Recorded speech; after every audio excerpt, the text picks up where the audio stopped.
कथा कहती है परीक्षित को जवाब दिया कि भगवान शंकर की कृपा से सब कुछ। आज अपने पति को उसने प्राप्त किया, सर्व औषधि का पान कराया।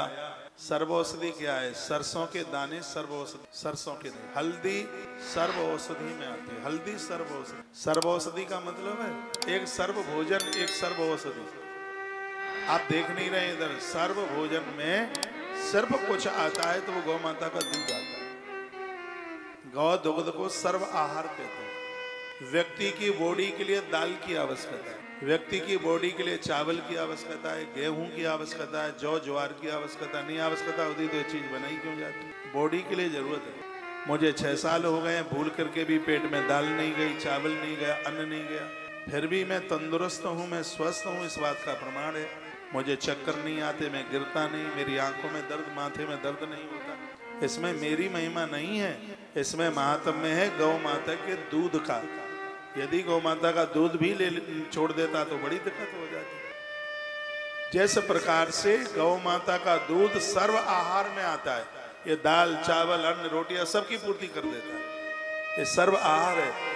उसी प्रकार से एक सर्व औषधि है। सर्व औषधि में सरसों और हल्दी, ये दोनों सर्व औषधि में आते हैं।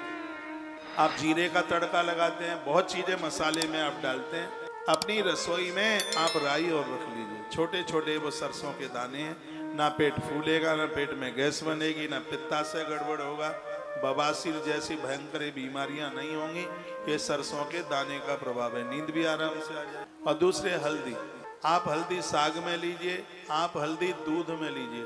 पूरी बॉडी में कहीं फोड़े फुंसी नहीं होंगे, सबसे बड़ी बात है गांठें नहीं होंगी। और ये आयुर्वेद का दावा है, जो हल्दी लेगा उसे जिंदगी में कैंसर की बीमारी तो होगी ही नहीं।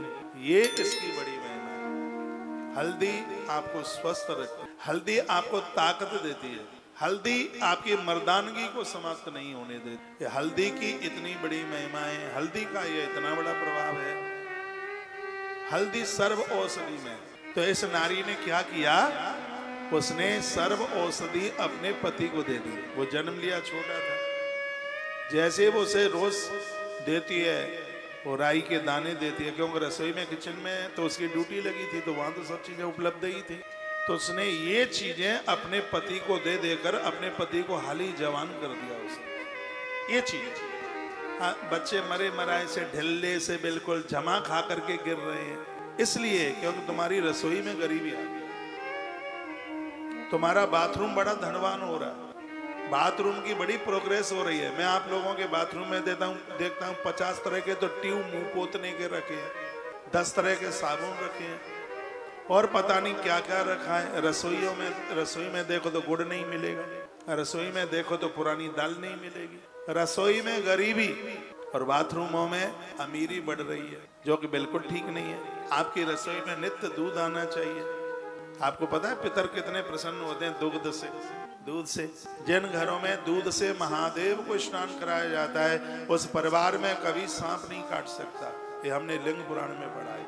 सर्प नहीं टेंशन करेगा, सांप नहीं काटे। सांप के काटने से मौत नहीं होगी, ये दूध का प्रभाव है। प्रत्येक दिन आप दूध के बिना रह लेंगे, बच्चा कॉफी के बिना नहीं रहते। बिना दूध की चाय भी किसी काल से कम नहीं है।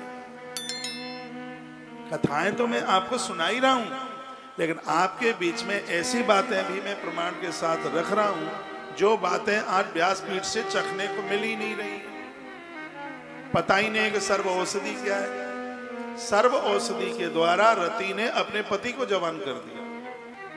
जैसे ही वो बड़े हुए, प्रद्युम्न नाम है उनका, नारद जी ने नाम रखा के चैलेंज दे दिया।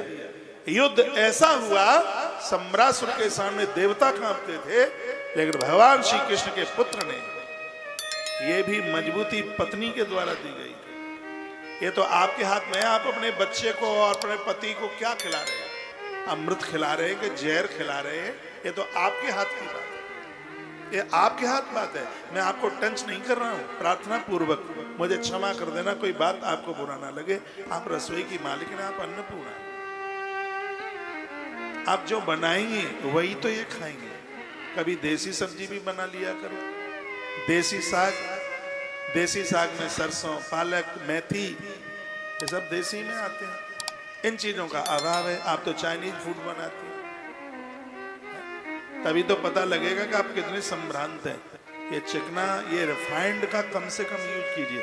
आप लिख रहे हैं तो लिख लो, आपके रसोई में 6 मौत के रूम में बैठे हैं। कुकर की दाल नंबर 1। पेट में गैस इसी से बनती है। जो कुकर वाली जो दाल, ये पकती नहीं है, फटती है अंदर।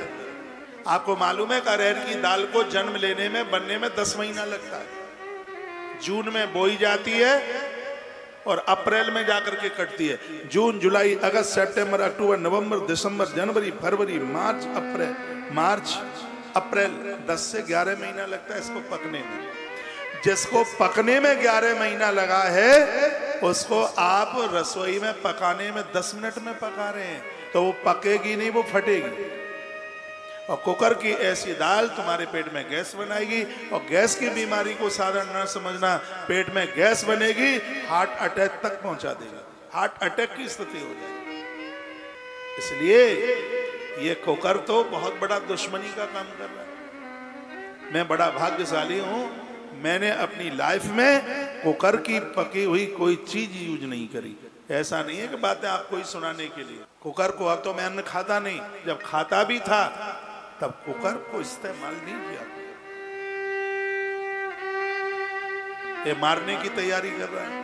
कुकर की कंपनियां बहुत करोड़पति हो गई। एक कुकर का परहेज कीजिए, इसको कम से कम यूज कीजिए। इसमें बनाते हो तो ढक्कन थोड़ा हल्का खोल करके रखिए, उसके अंदर गैस ना बने। थोड़ा सिलेंडर तो ज्यादा लगेगा, पर स्वास्थ्य के लिए लाभ तो मिलेगा। दूसरा है मैदे की चीजें। मैदा, जिसको व्हाइट पॉइजन कहते हैं, सफेद जहर, मैदा की चीजें। चाइनीज फूड में ज्यादा से ज्यादा मैदा लगती है, उसका आप ज्यादा से ज्यादा इस्तेमाल करते हैं। तीसरा है फ्रिज का पानी। चौथा है आयोडीन नमक, समुद्री नमक। सैदा नमक आएगा तो 28 रुपया किलो, महंगा तो पड़ेगा, डायबिटीज नहीं बढ़ने देगा, कैल्शियम की कमी नहीं होने देगा, ब्लड प्रेशर को नीचे ऊपर नहीं जाने देगा। ये सैदा नमक की इतनी बड़ी गुणवत्ता है। मैं भाग्यशाली हूँ, मैंने 27 साल से आयोडीन नमक नहीं खाया। मैंने 25-26 साल से लाल मिर्च नहीं खाई। तो ये परहेज किए हैं, आपको बता रहे, इसलिए स्वस्थ हैं। मेरी बॉडी का चेकअप किया जावे तो 100% बॉडी निरोगी है। क्या मैं कोई आकाश से अमर फल चाक के आया हूं क्या? आपकी तरह मेरा जन्म हुआ है। ऐसा आप भी कर सकते हैं। और एक लास्ट वाली बात मैं बता रहा हूं, वो है रिफाइंड का परहेज कीजिए। और रिफाइंड को बार बार तल करके आप प्रयोग में लेते हैं, जहर आप खा रहे हैं। रिफाइंड को हाई पावर के ऊपर गर्म करके बनाया जाता है, और कोई चीज गर्म हुई है बार बार उसको गर्म आप करते हैं तो पॉइजन का काम करती है। ऐसी देश में बहुत कंपनियां जो रिफाइंड को एक बार यूज करके छोटे व्यापारी लोगों को वो बेच देते हैं, फुटपाथों पर वो उसको यूज करते रहते हैं और आप खाते पीते रहते हैं।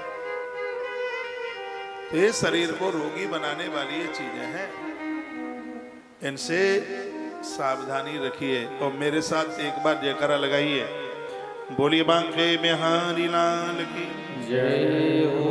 आपने सौगंध खाई है कि हम तुम्हारी बात मानेंगे नहीं, और मैंने भी सौगंध खाई है, हम आपसे मनवा करके रहेंगे। थोड़ा टाइम भले ही लगे, मनवा के रहेंगे। एक बार फिर मिट्टी का बर्तन दूध गर्म करने के लिए आपके घर में आएगा। एक बार फिर देगची आएगी। देगची जानते हैं?